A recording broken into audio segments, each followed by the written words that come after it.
Welcome back दोस्तों। आज मैं आपके सामने रिसेंटली ईटीवी विन नाम के एक तेलुगु ओटीटी प्लेटफॉर्म पे रिलीज हुई साइंस फिक्शन थ्रिलर मूवी को लेकर आया हूँ, जिसका नाम है रहस्यम इदम जगत। एक्चुअली इस मूवी को कब का ला देना चाहिए था, लेकिन थोड़ा डिले हो गया। तो अब चलिए फटाफट से वीडियो को स्टार्ट कर लेते हैं। उससे पहले लुटा दो प्यार, फॉलो ऑन इंस्टाग्राम। कहानी की शुरुआत में ही एक बच्ची अपने दादाजी की फोटो देखती रहती है। जब इस बच्ची की माँ इसके पास आती है तो ये अपने दादाजी के बारे में पूछने लगती है कि माँ, दादाजी हमारे पास कब आएंगे। इसकी माँ कहने लगती है कि बेटा, तुम्हारे दादाजी भगवान के पास जा चुके हैं, क्योंकि वो बहुत बड़े आदमी थे। चलो मैं तुम्हें तुम्हारे दादाजी की कुछ बातें बताती हूँ। इस तरह से उस बच्ची की माँ उस बच्ची को एक पुराने किताब के पास लाती है। इस किताब को इसके दादाजी ने ही लिखा था। इसी किताब का नाम होता है रहस्यम इदम जगत। उस बच्ची की माँ उस किताब को ओपन करके राम जी की कहानी सुनाने लगती है। एक दिन भगवान राम को ये बात पता चली कि अब ये इनका अवतार खत्म होने वाला है, तो यमराज को बुलाकर यही बात कहने लगते हैं कि मुझे वैकुंठ ले जाओ। लेकिन उस टाइम यमराज अयोध्या तक भी जा नहीं पाए, क्योंकि मेन दरवाजे के पास हनुमान जी बैठे होते हैं। इनकी मर्जी के खिलाफ एक मक्खी भी अंदर नहीं जा सकती थी। अब यमराज अंदर जाने के लिए हनुमान जी को तो साइड में हटाना पड़ेगा। तो राम जी अपनी अंगूठी को एक छोटे से छेद में डाल दिया और हनुमान जी को बुलाकर कहने लगे कि मेरी अंगूठी इस छोटे से छेद में पड़ गई, मुझे लाकर दे दो। अब हनुमान जी के पास काफी सारे पावर्स होते हैं, तो वो अपने शरीर को बहुत ही छोटा बनाकर उस छेद के अंदर जाने लगे। उस छेद के अंदर जाने के बाद हनुमान जी को ये बात पता चली कि ये छेद तो बहुत ही अंदर है, बहुत ही अंदर दूर जाने लगे। इस तरह से फाइनली वो नागलोक में पहुंच गए। हनुमान जी वहाँ के राजा से सारी बात बताई कि मैं राम जी की अंगूठी को लेने के लिए यहाँ पर आया हूँ, आप प्लीज मुझे रास्ता दिखाइए। तो नाग राजा हनुमान जी को एक बहुत बड़े अंगूठियों के पहाड़ के पास ले जाते हैं। वहाँ पर काफी सारी अंगूठियाँ होती है। जब हनुमान जी उनमें से एक अंगूठी को निकालते हैं तो लकीली वो अंगूठी राम जी की ही होती है। लेकिन शॉकिंगली दूसरी अंगूठी भी सेम उसी तरह की होती है। मतलब वहाँ की सारी अंगूठियाँ एक ही जैसी होती है। हनुमान जी को समझ में नहीं आता कि इनमें से राम जी की असली अंगूठी कौन सी है। ये बच्ची अपनी माँ से पूछने लगती है, जिसका मतलब इस सृष्टि में क्या बहुत सारे राम, बहुत सारे हनुमान जी होते हैं। इसकी माँ कहने लगती है, हाँ बेटा, इस सृष्टि में बहुत सारे रहस्य छुपे हैं। ये बच्ची पूछने लगती है, क्या हमारे जैसे लोग भी दूसरी जगह पर रहेंगे माँ। इसकी माँ कहने लगती है, यही सवाल तुम्हारे दादाजी के दिमाग में भी था। उसके बाद सीन प्रेजेंट डे पर शिफ्ट होता है। किसी जगह पर एक बहुत बड़ा पोर्टल ओपन होने की वजह से उस पोर्टल से एक बंदा बाहर आकर गिर जाता है, और वो भी जख्मी हालत में। दूसरे सीन में एक कपल को दिखाया जाता है। बंदे का नाम होता है अभी और बंदी का नाम अकीरा। और एक्चुअली इस मूवी की सारी शूटिंग यूएस में ही चलती है। और एक्चुअली इन दोनों की बातों से ये बात पता चलती है कि अकीरा अभी को छोड़कर कहीं पर जा रही है। ये दोनों एक दूसरे को बहुत मिस करने लगते हैं। खैर दूसरे दिन सुबह होने के बाद अभी अपने दोनों दोस्तों के साथ किसी व्यू पॉइंट पर आता है, बस ऐसे ही जॉगिंग करते हुए। तभी अभी के एक फ्रेंड को ये बात पता चलती है कि अभी अपनी जॉब को रिजाइन कर दिया। अभी का फ्रेंड अभी को बहुत डांटने लगता है कि तुमने अचानक से ऐसा डिसीजन क्यों ले लिया। अरे इस करियर को बिल्डअप करने के लिए हमने कितना मेहनत किया, दूसरे लोग तरसते हैं यहाँ पर आने के लिए। अब हमारी सक्सेस कुछ ही दूरी पर है और तुम रिजाइन कर रहे हो। और उसी तरह यहाँ पर अभी अपना घर बेचकर परमानेंटली इंडिया शिफ्ट हो रहा है। अभी इन दोनों को समझाने लगता है कि करियर और टाइम, इन दोनों में लाइफ कहाँ है यार।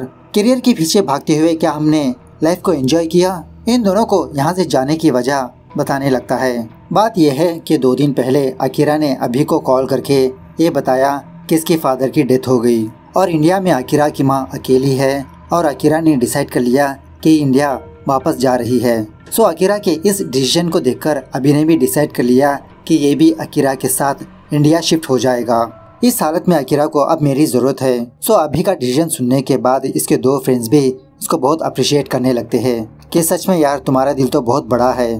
खैर अब अकीरा को ये बात पता नहीं होती कि अभी भी अकीरा के साथ इंडिया आ रहा है। तो इंडिया वापस जाने से पहले ये दोनों एक छोटा सा ट्रिप प्लान करते हैं। ये दोनों अलग अलग जगहों पर रहते हैं, हर वीकेंड पर एक दूसरे से मुलाकात करते रहते हैं। और रास्ते के दरमियान में अकीरा को एक और शॉकिंग बात पता चलती है कि अभी ने अकीरा की फ्लाइट कैंसिल कर दी। अकीरा की माँ ने खुद अभी से कहा था। इसी बात को लेकर इन दोनों के बीच हल्के से झगड़ा होते रहता है। अकीरा डांटती रहती है कि मुझसे बिना पूछे तुमने फ्लाइट की कैंसिल क्यों की। मैंने माँ को नहीं बताया कि मैं इंडिया वापस आ रही हूँ। तुमने मेरी माँ को बता भी दिया और टिकट कैंसिल भी करवा दी। वहाँ पर माँ बहुत अकेली है अभी। अकीरा फटाफट से गाड़ी को साइड में रुकाकर अपनी माँ को कॉल करने लगती है। तब जाके अकीरा की माँ से अकीरा को ये बात पता चलती है कि अभी भी अकीरा के साथ इंडिया आ रहा है। अकीरा की माँ अकीरा से यही कहने लगती है कि मैंने ऑलरेडी अभी को बताया कि तुम दोनों यहाँ पर आने की कोई ज़रूरत नहीं, लेकिन अभी ने मेरी बात नहीं मानी, तुम तो समझाओ बेटा। बाद में अकीरा अभी के पास आकर इसी के बारे में बात करने लगती है। नहीं अभी तुम वापस मत आओ, यहाँ पर तुम्हारा करियर है। अभी कहने लगता है कि अकीरा जिस करियर में तुम ना हो तो वो कैसा करियर, यहाँ पर तो हम दोनों वीकेंड पर मुलाकात करते रहते हैं, लेकिन जब तुम इंडिया वापस चली जाओगी तो पता नहीं कब हम दोनों मिलेंगे। इस तरह से अभी अपने प्यार का इजहार करते हुए अकीरा को भी मनवा लेता है। अभी की बातें सुनने के बाद अकीरा बहुत इमोशनल होने लगती है। खैर उसके बाद जब ये दोनों जा रहे होते हैं तो सडनली एक बंदा अभी के गाड़ी के सामने आता है। अभी सडनली ब्रेक मार देता है। जब अभी गाड़ी से बाहर निकलकर देखता है तो गाड़ी के सामने कोई भी नहीं होता। अकीरा पूछने लगती है अरे अभी सडनली तुम्हें क्या हो गया। अभी कहने लगता है कि अभी भी थोड़ी देर पहले एक बंदा हमारी गाड़ी के सामने से गुजरा, लेकिन ये चीज अकीरा ऑब्जर्व नहीं कर पाती। खैर दूसरी तरफ वहाँ के पुलिस वालों को कुछ इन्फॉर्मेशन मिलती है। वो ये कि शहर के कुछ जगहों पर कुछ लोग अजीब से बिहेव कर रहे हैं, जैसे एक बंदा लंगा भागना, दूसरा बंदा ब्रिज के ऊपर से नीचे गिर जाना, और उसी तरह कुछ लोग दूसरे लोगों को बहुत ही बेरहमी से मार रहे हैं। इस तरफ अभी और अकीरा एक छोटे से रेस्टोरेंट पर जाने लगते हैं खाना वाना खाने के लिए, और ऊपर से वेदर बहुत ही खराब होता है, स्नोफॉल। और एक्चुअली यहाँ पर अभी ने ऑलरेडी एक टेबल बुक कर चुका होता है। एक और शॉकिंग बात यह है कि इस छोटे से ट्रिप में अभी ने अपने दूसरे दोस्तों को भी यहाँ पर बुला लेता है। इस बंदे का नाम है कल्याण। इसके साथ एक लड़की होती है जिसका नाम होता है आरू। इनका एक और फ्रेंड होता है जिसका नाम होता है विश्वा।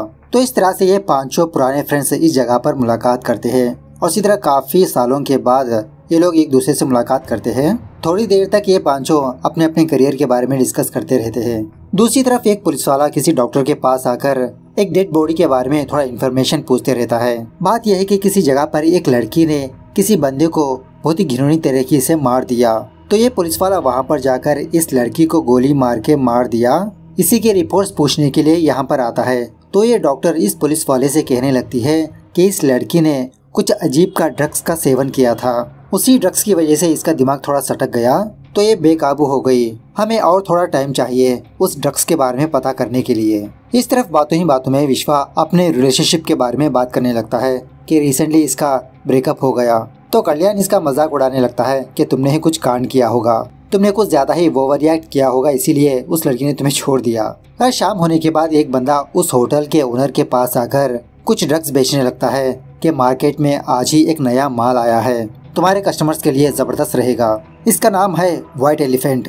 इस तरफ होटल में अकीरा अभी को साइड में बुलाकर कहने लगती है विश्वा यहाँ पर आने वाला है, क्या तुमको ये बात पहले से ही पता थी। अभी कहने लगता है नहीं, मैं तो बस कल्याण और आरू को बुलाया था। अकीरा कहने लगती है कि पता नहीं इस बार यह विश्वा क्या कांड कर देगा।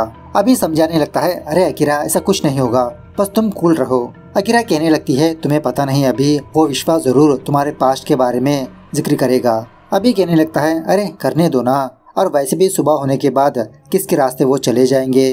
बाद में अभी कल्याण विश्वा होटल से बाहर आकर बस ऐसे ही स्मोक करते हुए बात करते रहते हैं। तो होटल वाली बंदी अभी को कॉल करके एक बैड न्यूज सुनाने लगती है कि शहर का माहौल कुछ ज्यादा ही बिगड़ चुका है, अगर आप आना चाहते हो तो 30 मिनट में यहाँ पर आ जाइए, वरना आपकी बुकिंग कैंसिल हो जाएगी। मतलब अभी ने किसी जगह पर एक होटल को बुक किया होता है, रूम्स वगैरह, और यहाँ से वो होटल 2 घंटे की दूरी पर है। अब ये लोग तो आधे घंटे में वहाँ पर जा नहीं सकते, सो बुकिंग कैंसिल हो जाती है। अभी यही बात कल्याण और विश्वा को आकर बताने पर विश्वा अभी का मजाक उड़ाने लगता है कि मैंने पहले ही सोच लिया था अगर तुम प्लान करोगे तो जरूर फ्लॉप होगा। अरे तुम्हारे पास मिनिमम सेंस नहीं, अब इस घने जंगल में हमें होटल कहाँ पर मिलेगी। उसके बाद अभी उस होटल के ओनर के पास आकर इसी के बारे में बात करने लगता है कि हमारी बुकिंग कैंसिल हो गई, क्या यहाँ पर आसपास स्टे करने की कोई जगह है। पहले तो ये होटल ओनर ना का जवाब देने लगता है, लेकिन जब अभी एक्स्ट्रा पे करने की बात करता है तो वो होटल ओनर एक प्राइवेट प्रॉपर्टी के बारे में बताने लगता है कि आज रात आप लोग वहाँ पर जाकर स्टे कर सकते हो। अभी यही बात जब अकीरा को आकर बताने लगता है, अकीरा इस पर गुस्सा करने लगती है, अरे ये सब कुछ रिमोट एरिया है, हम यहाँ पर कैसे स्टे कर सकते हैं। दूसरी तरफ विश्वा बाथरूम में जाकर ड्रग्स का सेवन करते रहता है। ये तो डिसाइड कर लेता है कि आज ये अभी से झगड़ा करके ही रहेगा। इस तरह से जब अभी से बात करने के लिए जाने ही वाला होता है तो तभी कल्याण विश्वा को साइड में बुला लेता है। विश्वा से कहने लगता है कि अरे यार मुझे अभी अभी आरू से ये बात पता चली कि वो दोनों कमिटेड है, मतलब अभी और अकीरा रिलेशनशिप में है। ये बात इन दोनों को पता नहीं होती। ये सुनने के बाद विश्वा बहुत खुश होने लगता है कि अब तो और मजा आएगा, बस तुम देखते जाओ। खैर थोड़ी देर के बाद ये पांचों उस प्राइवेट प्रॉपर्टी के पास पहुंच जाते हैं नाइट स्टे करने के लिए। और सच में ये घर घने जंगलों में होता है। दूसरे सीन में ऋषि नाम के एक बंदे को दिखाया जाता है और फिलहाल ये ऋषि किसी आदि नाम के एक बंदे को फोन करके अपने प्रोजेक्ट के बारे में बताने लगता है कि मुझे और थोड़ा टाइम चाहिए। लेकिन वो बंदा आदि ऋषि को बहुत डांटने लगता है कि 3 साल से तुमने अभी तक एक भी मशीन डिलीवर नहीं किया, सारे पैसे खा गए, अब मेरे पास पैसे नहीं। ऋषि कहने लगता है कि आदि अब मुझे एक मौका दो, ये प्रोजेक्ट मेडिकल फील्ड में रेवोल्यूशन लाएगा। लेकिन वो आदि नहीं मानता। ऋषि बहुत परेशान हो जाता है और एक्चुअली ये ऋषि और कोई नहीं आरू का मेंटर होता है। कहने लगता है कि कंपनी ने हमें फंड देना बंद कर दिया। दूसरी तरफ आदि का लॉयर आदि के पास आकर कहने लगता है कि बोर्ड मेंबर्स ने डिसाइड कर लिया कि वो तुम पर एक्शन लेंगे क्योंकि तुमने कंपनी का पैसा बर्बाद किया। और उसी तरह ये कंपनी थोड़ा कर्जे में भी डूब चुकी होती है।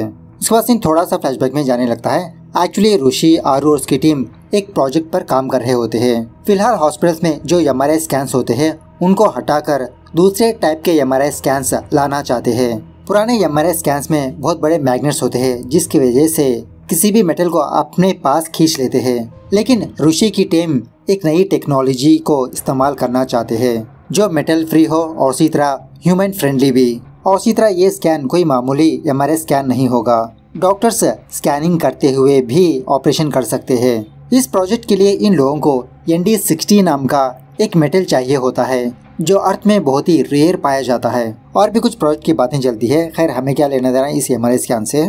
खैर सुबह होने के बाद अकीरा और आरू बस ऐसे ही घूमने के लिए थोड़ा बाहर जाते हैं और इस व्यू को देखकर अकीरा थोड़ा शॉक में रह जाती है। इसको ऐसा लगता है कि अकीरा यहाँ पर पहले भी आई थी, मतलब ऐसा ही लेक इसने अपने ख्वाबों में देखा था। आरू समझाने लगती है, अरे अकीरा नई प्लेस है ना, ऐसा ही होगा, लगता है रात में तुम ढंग से सोई नहीं। बाद में आरू दोबारा इस घर में आकर कुछ चीजों को एक्सप्लोर करती रहती है। कुछ अजीब के पिक्चर्स होते हैं यहाँ पर। उसके बाद जब ये पांचों डिनर कर रहे होते हैं तो कल्याण विश्वा के गर्लफ्रेंड्स के बारे में जिक्र करने लगता है। देखते ही देखते ये टॉपिक भगवान कृष्ण पर शिफ्ट होती है कि भगवान कृष्ण के भी 16,000 गोपियाँ थी, पता नहीं श्री कृष्ण कैसे मैनेज करते थे। आरू कहने लगती है, अरे यार इट्स पॉसिबल, पुराणों में भी लिखा गया था ना, श्री कृष्ण एक ही बार राधा और सत्यभामा के पास थे। मुझे लगता है कि हमारे पूर्वज मल्टीवर्स के बारे में बताना चाहते थे। अभी कहने लगता है, हाँ मल्टीवर्स के बारे में मैंने भी कुछ आर्टिकल्स को पढ़ा। बहुत सालों पहले जब कुछ फ्रेंड्स फॉरेस्ट पर जाकर पार्टी शार्टी कर रहे थे तो तभी उन फ्रेंड्स को 90s की म्यूजिक सुनाई दी। तो वहाँ पर जाकर देखने पर सच में 90s कॉस्ट्यूम में कुछ लोग म्यूजिक प्ले करते हुए डांस कर रहे थे। ये देखकर उनमें से एक लड़की उस कैबिन की तरफ आगे बढ़ी तो शॉकिंगली जो बॉडी उस कैबिन के अंदर गई थी उस हद तक वो पैरालाइज हो गई। लोगों का कहना था कि वो कैबिन पैरेलल यूनिवर्स से था। विश्वा कहने लगता है, अरे ये सब कुछ फालतू की बातें हैं, उसी के मेल फ्रेंड्स ने उस लड़की के साथ कुछ किया होगा और फालतू की एक स्टोरी बना दी। आरू कहने लगती है, नहीं विश्वा, अब हम जिस गांव में रहते हैं इस गांव में भी कुछ सालों पहले एक घटना पेश आई थी। 1970s के दौरान सडनली एक ट्रक ड्राइवर मिस हो गया। पुलिस वालों ने बहुत महीनों तक ढूंढा लेकिन उस ट्रक ड्राइवर का कोई ट्रेस ही नहीं मिला। जब मैंने इस फॉरेस्ट के बारे में और थोड़ा रिसर्च की तो मुझे ये बात पता चली कि सेंचुरीज पहले यहाँ पर एक अलग जाति के लोग रहते हैं। वो लोग एक रिचुअल को फॉलो करते हैं टू ट्रैवल अदर यूनिवर्स। लोगों का कहना है कि अभी भी उनकी एनर्जी यहीं पर एग्जिस्ट करती है, शायद उसी वजह से वो ट्रक ड्राइवर मिस हो गया। विश्वा कहने लगता है, अरे आरू ये सब कुछ फालतू स्टोरीज है, बस कहानियाँ। आरू कहने लगती है, चलो हम सब इस चीज को एक्सपीरियंस करते हैं। एक ऐप है जिसका नाम है क्वांटो स्प्लिटर। उस ऐप की मदद से हमें ये बात पता चल सकती है कि हमारे आसपास भी दूसरे यूनिवर्स का कोई बंदा है। तो ओके ट्राई करते हैं समझकर ये पांचों लोग अपने मोबाइल में उस ऐप को इंस्टॉल करने लगते हैं। लेकिन बाद में पता चलता है कि ये सब कुछ अभी और आरू का एक छोटा सा प्रैंक है। इसी मौके का फायदा उठाकर विश्वा अभी से छेड़खानी करने लगता है कि अभी ने इस प्रैंक में अकीरा को भी इन्वॉल्व किया, इसे भी फूल बनाया, ये बिल्कुल नहीं बदला। अरे अभी क्या तुमने अपने पास्ट के बारे में बताया अकीरा को? वो तो समझ रही है कि तुम तो बहुत ही अच्छे इंसान हो, एक बार बताओ तुमने क्या किया। इस तरह से अभी और विश्वा के बीच झगड़ा होने लगता है लेकिन कल्याण इन दोनों को रोक ही लेता है। जब आरू उस कैबिन से बाहर आती है तो कुछ ही दूरी पर एक और छोटा सा कैबिन होता है। लालटेन लेकर वहाँ पर जाने लगती है। थोड़ी देर के बाद कल्याण अभी और विश्वा के बीच कॉम्प्रोमाइज करवा देता है, लेकिन विश्वा कूल नहीं होता। इन दोनों की बातों से हमें ये बात पता चलती है कि बहुत सालों पहले अभी ने विश्वा की जीएफ के साथ कांड किया था और विश्वा उस लड़की से सच्चे दिल से प्यार किया करता था। पहला प्यार था उसका। उसी घटना की वजह से विश्वा बहुत डिप्रेशन में चला गया, ड्रग्स का सेवन करने लगा। अभी कहने लगता है कि देखो उस टाइम जो हुआ जाने अनजाने में हुआ, हम लोग उस टाइम टीनेज में थे। विश्वा कहने लगता है हाँ अब मुझे मौका मिला, उस टाइम तुम मेरी गर्लफ्रेंड के साथ सोए और आज मैं तुम्हारी गर्लफ्रेंड के साथ सोऊंगा। यह सुनने के बाद तभी अकीरा वहाँ पर आकर विश्वा को छापड़ लगाती है। विश्वा गुस्से में अपने रूम में आकर उस व्हाइट एलिफेंट का ड्रग सेवन करने लगता है। एक्चुअली जब ये पांचों लोग उस रेस्टोरेंट में थे ना, विश्वा ने उस नए माल को खरीदा था। तो इस ड्रग्स को अपनी नसों में चढ़ाने के बाद विश्वा की बहुत ही बुरी हालत हो जाती है। कुछ देर तक ये बेहोश गिर जाता है। थोड़ी देर के बाद विश्वा जानवरों जैसे बिहेव करते हुए अभी को बेहोश करके अकीरा को मार देता है। कल्याण जब इसके सामने आता है तो इसको भी मार देता है। दूसरी तरफ आरू जो उस कमरे में गई होती है ना, उस कमरे में इसको कुछ किताबें, कुछ मैप्स वगैरह मिलते हैं। बाहर आकर देखने के बाद आरू भी शॉक में रह जाती है। अकीरा और कल्याण मरे पड़े हैं। उसके बाद अभी और आरू विश्वा को ढूंढने के लिए जंगल में जाने लगते हैं। यहाँ पर एक और बात यह है कि अभी विश्वा को ढूंढ रहा होता है, लेकिन आरू एक मैप के जरिए से उसको फॉलो करती रहती है। थोड़ी दूर आने के बाद विश्वा सडनली अभी के ऊपर हमला करने लगता है, उसको मारने की कोशिश करने लगता है, लेकिन फाइनली अभी विश्वा को मार ही देता है। दूसरी तरफ आरू किसी जगह पर जाकर ये देखती है कि दो लोग एक पत्थर के सामने खड़े रहकर अपने हाथ में कोई चीज लेकर कुछ पूजा कर रहे हैं, समथिंग लाइक रिचुअल टाइप। इनके हाथ में कि वो चीज एक पत्थर पर जाकर रख देते हैं। तभी वो लोग इन दोनों को देखते हैं, अभी और आरू को। वो बंदा कहने लगता है कि वो हमसे मदद मांगने के लिए आए हैं, रहने दो उन्हें यहीं पर। थोड़ी देर के बाद उस चीज के ऊपर एक बहुत बड़ा पोर्टल ओपन होता है। जब ये सारे लोग उस चीज को देख रहे होते हैं तो तभी एक अनजान बंदा पीछे से गन लेकर आरू को गोली मार देता है। आरू मरने से पहले अभी से कहने लगती है कि अभी अकीरा को जाकर बचा लो तुम। अब गनशॉट की आवाज सुनने के बाद वो दोनों जो रिचुअल कर रहे थे वहाँ से भाग निकलते हैं। अपनी अकीरा को बचाने के लिए अभी उस पोर्टल के अंदर घुस जाता है। थोड़ी देर के बाद उसी पोर्टल से दूसरी जगह पर टपक पड़ता है, मतलब दूसरे टाइमलाइन में आता है उसी जगह पर। यही सीन मूवी के स्टार्टिंग में दिखाया गया था। पहले तो अभी को कुछ भी समझ में नहीं आता, क्योंकि यहाँ पर ना आरू की लाश होती है ना विश्वा की। फटाफट से उस घर पर जाने लगता है जहाँ पर ये पांचों लोग स्टे किया था। तो शॉकिंगली अंदर से इसको कुछ आवाजें सुनाई देती रहती है। तब जाके अभी को समझ में आता है कि अभी पास्ट में आ चुका है। अब लड़ाई के बाद विश्वा अपने कमरे में आकर ड्रग्स लिया था ना, तो यह हादसा होने से पहले अभी विश्वा के कमरे में जाकर इसके सर पे वार करके बेहोश कर देता है। बाद में अभी आरू के पास आता है जब वो उस कमरे में होती है।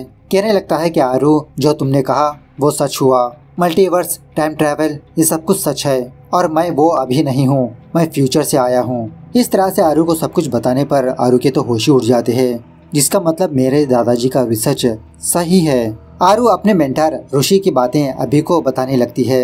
एक दिन ऋषि ने कहा था कि टाइम ट्रैवल के पोर्टल्स बहुत ही छोटे होते हैं। उस पोर्टल से ट्रैवल करने के लिए इंसान बहुत ही छोटा होना चाहिए या तो फिर उस पोर्टल को ही बड़ा करना चाहिए। आरू अभी से पूछने लगती है क्या उन लोगों के पास कोई डिवाइस था जो उस पोर्टल को इनलार्ज किया, मुझे उस चीज को देखना है। अभी कहने लगता है नहीं आरू, तुम वहाँ पर नहीं जा सकती क्योंकि किसी ने तुम्हें गोली मार दिया। उसी वक्त यहाँ के अभी और अकीरा वापस जाने लगते हैं। ये देखकर ये दोनों भी पीछे पीछे जाने लगते हैं। कल्याण इस गाड़ी में एक और अभी को देखकर शॉक में रह जाता है। तुम यहाँ पर हो तो उस गाड़ी में कौन है? आरू कहने लगती है मैं तुम्हें सब कुछ बाद में समझाती हूँ, पहले चुपचाप से बैठ जाओ। रास्ते के दरमियान में आरू अभी से पूछने लगती है कि आखिरकार मुझे कौन मारना चाहता है। तभी अभी किसी जगह पर एक गाड़ी को देखता है। चोरी चुपके उस गाड़ी के पास जाकर देखने पर उस गाड़ी के अंदर एक गन होती है और इसी गन से आरू को मारा था। अभी फटाफट से उस गन को हासिल करके उस गाड़ी वाले बंदे को ढूंढने लगता है। तभी एक अंग्रेजी वाला बंदा अभी पर हमला करने लगता है। इन दोनों की भी जबरदस्त तरीके से हाथापाई होने लगती है। उसी रास्ते पर ऋषि नजर आता है आरू को। कहने लगता है अरे यार आरू, ये तुमने मुझे कहाँ पर बुला लिया, मेरी गाड़ी ब्रेकडाउन हो गई। आरू कहने लगती है कि सर ये फॉरेस्ट हमारे लिए सेफ नहीं है, हमें फटाफट से यहाँ से निकलना होगा। ऋषि कहने लगता है अरे आरू, इट्स अवर प्रोजेक्ट, तुम्हारे तो 3 साल है, लेकिन मेरी पूरी जिंदगी मैंने इसमें लगा दी। तुम बस मुझे उस प्लेस के बारे में बताकर यहाँ से चली जाओ। इस तरफ अभी उस बंदे को पकड़ ही लेता है। पूछने पर यह बंदा कहने लगता है कि मुझे पैसे दिए गए थे तुम लोगों को फॉलो करने के लिए, मैं कुछ नहीं जानता। इस तरफ जब ये अभी और अकीरा जा रहे होते हैं तो गाड़ी में कुछ लोगों को देखकर अपनी गाड़ी को रोक लेते हैं। अकीरा कहने लगती है कि लगता है आरू खतरे में है, हमें आरू की जान को बचाना होगा अभी। दूसरी तरफ आरू अपने मेंटर ऋषि को लेकर उस जगह पर जाने लगती है जहाँ पर वो पोर्टल ओपन हुआ था। एक्चुअली जिस चीज से वो पोर्टल ओपन होता है उसी का नाम होता है ND60, rarest metal in the earth. वो हासिल करना चाहता है ऋषि। फाइनली ये लोग उस जगह पर आ ही जाते हैं। आरू दोबारा ऋषि को समझाने लगती है कि सर हम उनके अगेंस्ट कर रहे हैं, ये सही नहीं है। ऋषि ये कहने लगता है नहीं आरू, हमें इस चीज को हासिल करना होगा, तुम जाओ यहाँ से अब। वो लोग भी ऋषि से यही कहने लगते हैं कि तुम जिस चीज के लिए यहाँ पर आए हो वो तुम्हें नहीं मिलने वाली, वापस चले जाओ। तभी उसी जगह पर आदि और वो बंदा पीटर वहाँ पर आते हैं। वही पीटर जिससे अभी से झगड़ा हुआ था, और आदि ने ही इस बंदे को हायर किया आरू को मारने के लिए। जब पीटर शूट करने ही वाला होता है तो तभी आरू आदि को देख लेती है, शॉक में रह जाती है कि आदि यहाँ पर क्या कर रहा है। ऋषि आदि से कहने लगता है कि आदि वही ND60 है, वही मुझे चाहिए, और हमारे प्लान के हिसाब से तुम आरू को ले लो। सीन थोड़ा सा फ्लैशबैक में जाने लगता है। एक्चुअली आरू कुछ रिसर्च करके उस ND16 के लोकेशन के बारे में पता करके ऋषि को बताया था, लेकिन उस वक्त आरू कंफर्म नहीं थी। ऋषि यही बात आदि को जाकर बताने लगता है कि आदि प्लीज मुझे एक मौका दो, बस आखिरी बार, प्रोजेक्ट खत्म हो जाएगा। आदि कहने लगता है अरे ऋषि तुम समझ क्यों नहीं रहे हो, मेरे पास पैसे नहीं है, कंपनी पर बहुत सारा कर्जा है। तो ऋषि खुद आदि को एक प्लान बताने लगता है कि अगर कंपनी का कोई भी मेंबर मर जाएगा तो गवर्नमेंट उसके बदले कुछ पैसे देगी और वो पैसे प्रोजेक्ट पर खर्च करेगा। निशाना बनेगी आरू। ND60 फाइंड आउट करने के बाद तुम आरू को मार दो और मैं ND60। और वैसे भी शहर में कुछ लोगों को मार रहे हैं ना, तो ऐसा स्टोरी बना देंगे कि किसी ने आरू को मार दिया। सो आरू को मारने के लिए ही आदि ने पीटर को हायर करके फॉलो करने के लिए कहा। जब उस चीज को फाइंड आउट कर लिया तो पीटर ने आरू को मार दिया। सो प्रेजेंट डे पर सच सुनने के बाद आरू वहाँ से भागने लगती है, कल्याण भी। लेकिन इसी दरमियान में वो पीटर कल्याण को गोली मार के मार देता है। जब पीटर आरू को भी गोली से मारने वाला होता है तो तभी यहाँ वाला अभी आकर पीटर के सर पे बार बार वार करके उसको बेहोश कर देता है। और इसी तरह कल्याण की लाश को देखकर बहुत दुखी होने लगता है। बाद में जब ये अभी अपनी गाड़ी के पास जाकर अकीरा को देखता है तो गाड़ी में अकीरा मौजूद नहीं होती, वो तो अभी को ढूंढने के लिए जंगल में जा चुकी होती है।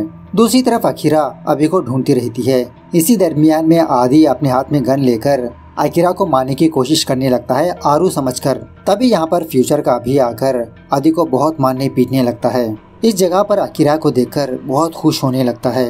अभी बहुत ही इमोशनल होकर अकीरा के आगे बढ़ने लगता है उसको हक करने के लिए। उसी वक्त आदि दोबारा होश में आकर अभी पर गोली चलाने पर अभी फटाक से गायब हो जाता है और वो गोली अकीरा को लग जाती है। तभी यहाँ का अभी ये देखकर शॉक में रह जाता है। एक्चुअली फ्यूचर का अभी का टाइम खत्म होने की वजह से वो वापस चला जाता है।